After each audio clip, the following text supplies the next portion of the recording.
2025 సంవత్సరంలో మరి కర్కాటక రాశి వారికి ఏ విధంగా ఉంటుంది? కర్కాటకం అంటే మీకు తెలుసు కదా, ఇది జలతత్వం గల రాశి.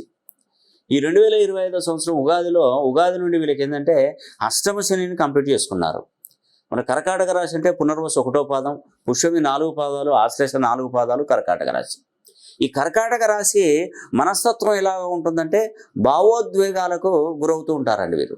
సున్నితమైనటువంటి మనస్సు కలిగి ఉంటారు. అంటే ఎవరు ఏ ఒక్క విషయాన్ని అన్నా కూడా వాళ్ళు దాన్ని ఎక్కువగా ఆలోచిస్తుంటారు. మెంటల్గా ఎక్కువగా స్ట్రెస్కి గురవుతూ ఉంటారు. వీరికి ఏంటంటే కుటుంబం వాళ్ళను, కుటుంబ సభ్యులను కానీ ఎవరైనా ఏదైనా ఒక మాట అంటే ఆ మాట అన్నారని చెప్పేసి ఊరికి పదే పదే ఎక్కువగా దాన్ని నెమరు వేసుకుంటూ ఉంటారు. అంటే కుటుంబ ప్రేమానురాగాలు ఎక్కువగా కలిగి ఉంటారండి ఈ కర్కాటక రాశి వారు. వీళ్ళకి ఏంటంటే మంచి ఊహాశక్తి, అంటే ఊహించి చెప్తారు. ఇది ఇలా వాళ్ళకు జరిగేది ముందే తెలుస్తుంది. ఊహాశక్తి, కల్పనాశక్తి వీళ్ళకి ఎక్కువగా ఉంటుందండి.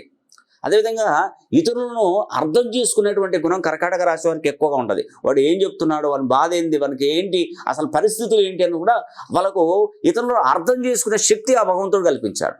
ఏదైనా గతంలో ఏదైనా జరిగిన సంఘటనలు ఉంటే అవి అస్సలే మర్చిపోరండి, ఊకే నెమరు వేసుకుంటూనే ఉంటారు. వీరికి ఎక్కువగా ఊపిరితిత్తులకు సంబంధించిన సమస్య, జలానికి సంబంధించిన సమస్య, అంటే కర్కాటకం అంటే జలమే కదా. అదేవిధంగా వీళ్ళు ఎక్కువగా రంగాలు వచ్చేసి teaching, health care, artist, counselling